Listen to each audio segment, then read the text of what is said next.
Laura Anna sakit hati dicibir cacat oleh ibu Gaga Muhammad. Laura Anna membongkar perlakuan tidak menyenangkan yang diterimanya dari ibu kandung Gaga Muhammad. Dia bahkan tegas mengaku sakit hati dengan perlakuan ibu mantan kekasihnya itu. Menurut Laura, kondisinya kala itu memang belum sebaik saat ini. Dia bahkan kesulitan menggerakkan tangannya. Perkataan ibu Gaga Muhammad diakui Laura sangat membekas dan melukai hatinya.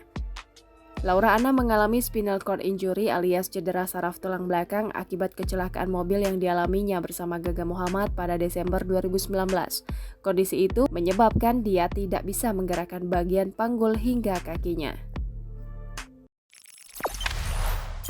Jangan lupa subscribe, share, komen, dan like ya!